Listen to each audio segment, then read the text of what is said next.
Magandang araw sa inyong lahat. Ako po si DJ Dora. At ako naman po si DJ Boots. Nandito na naman po tayo sa isang edisyon ng Explorer Radio.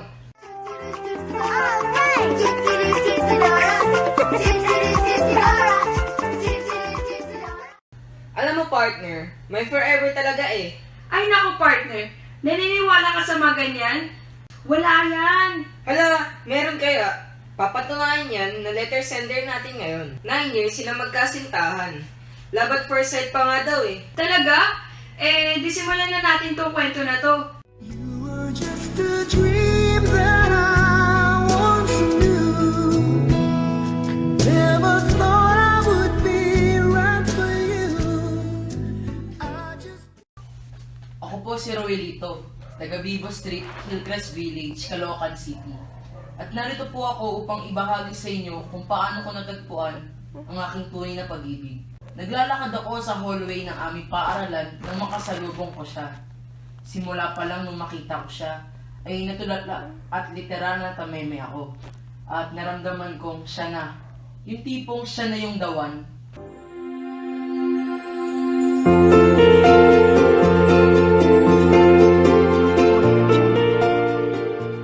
Excuse me, asan dito yung room 204? Mayroon ako narinig na sinabi niya, ngunit hindi ko napansin dahil nakatingin lang ako sa kanya. Hello? May kinakausap ba ako? Di pa ako nakakatapos ay umalis na siya agad. Siguro nainis siya dahil hindi ko nasagot kung ano man yung tinatanong niya. Nakita ko ulit siya noong lunchtime. Isa lang ang nasa isip ko. Ayoko nang palagpasin ang pagkakataon kaya dali-dali akong lumapit sa kanya. Hi, may nakaupo ba dito? Tumingin lang siya sa akin tapos bumalik sa pagkain niya. Sabi ko, may nakaupo ba dito? Ngayon naman, di na siya tumingin at patuloy lang sa pagkain na parang di ako naririnig. Sige na, umupo ka na. Salamat. Anong pangalan mo? Yuna.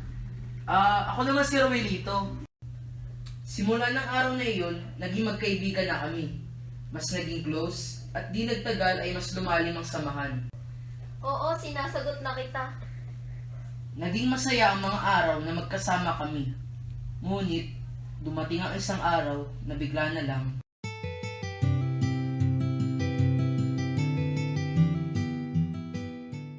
Masyadong naging mabilis ang mga pangyayari. Siguro, mas mabuti na mag-focus muna tayo sa pag-aaral natin. Maghiwalay muna tayo. Hindi nakakatuwa yung joke mo ah. Hindi ako nagbibiro. May nagawa ba ako? Ano? Sabihin mo, meron ba?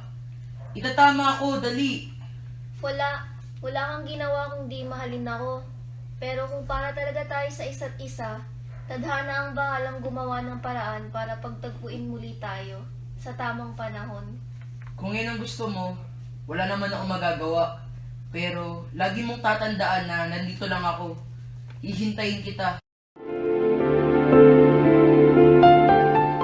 Nako, nakakalungkot naman yung nangyari. Partner, di pa dyan nagtatapos ang kanilang kwento. Makalipas ang isang taon,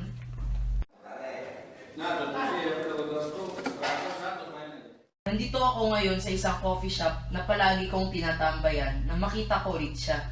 Kahit isang taon kami hindi nagkasama, natatandaan ko pa rin yung itsura niya, kaya nakasisigurado akong siya yun. Naramdaman ko na naman yung pakiramdam na makita mo ulit yung taong mahal mo. Kaso, palabas na siya ng shop. Sumunod ako upang makausap ko na siya. Pero laking gulat ko nung may umagaw ng bag niya. Wala na akong naisip na gawin kundi tulungan siya. Roelito, Okay ka lang ba? Ano? May masakit ba sa'yo? hindi, okay lang ako. Salamat. Sigurado ka? Oo, okay lang talaga ako. Pagkatapos ng nangyari ay inaya ko siyang kumain. Agad naman siyang pumayag dahil siguro medyo matagal na rin nung huli kaming nag-usap. Habang nagkwekwentuhan kami ay parang bumabalik ang lahat. Pero siguro, namiss ko lang talaga siya. Noong mga sumunod na araw ay nagkikita ulit kami. Hay nako, sige na nga tayo na ulit. Talaga? Wala nang bawian yan ha. Oo nga. When the stars go out, you can rest your love on me. Tumagal kami ng 9 years at hanggang ngayon ay kami pa rin. Hindi na iwasan ng tampuhan, selos, at kung ano-ano pa pero masaya kami sa feeling ng isa't isa. Bebe ko, ang lalim ng iniisip mo ah. Wala. Iniisip ko lang yung mga napagdaanan nating dalawa the past 9 years. Oo nga eh. Hindi ko rin maisip na ang tagal na natin. Bebe ko, will you marry me? Ha? Sabi ko, will you marry me? Siyempre naman. Yes! This is gonna be the best day of my life. My life. Sige na, ihatid mo na ako. Magagabi na rin. Di ba may pupuntahan ka pang reunion?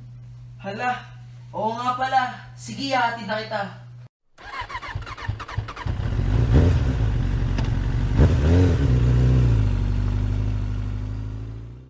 Bye, bebe ko.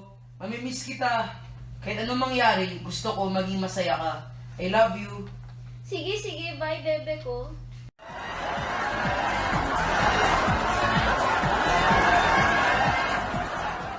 Pare, alas 6 na ng umaga. Mas mabuti siguro kung dito ka magpalipas ng gabi. Medyo nakainom ka pa naman. Hindi. Kaya ko pa. Strong ako eh.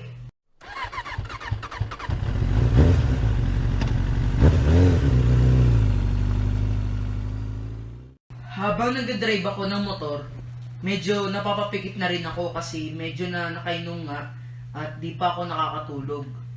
Madilim yung kalye. Laking gulat ko nung may makita akong malaking truck sa harap ko na nakaparada. Agad akong bumangga. Naalala ko pa na napailalim pa ako. Sinubukan kong umalis sa ilalim, bumangon at pakaupo. Pero di na rin kinaya at nagdilim na rin ang paningin ko. Bebe ko, gumising ka na dyan. Naalala mo nung kinanta mo yung Totoy Bibo nung birthday mo? Di ba ang saya-saya natin nun? Uy, gising na. Yung co-teachers mo, lagi nila akong tinatanong tungkol sa'yo. Yung mga anak mo sa nitrogen, ang lungkot nila. Lagi ka nilang dinadalaw.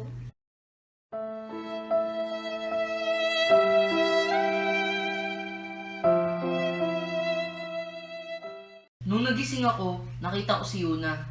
Bebe ko, Anong nangyari? Asan ako? naaksidente ka. Nasa ospital ka ngayon. Almost 1 year ka rin comatose. Ha? 1 year? Nagpapasalamat lang ako at okay ka na ngayon.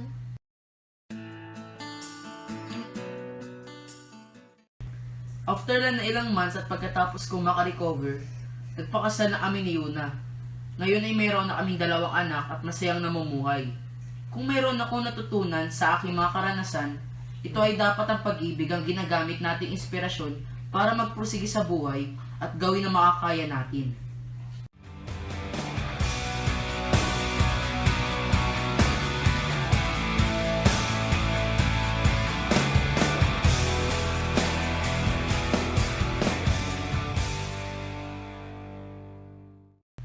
Talaga namang ang ganda ng istorya natin ngayon.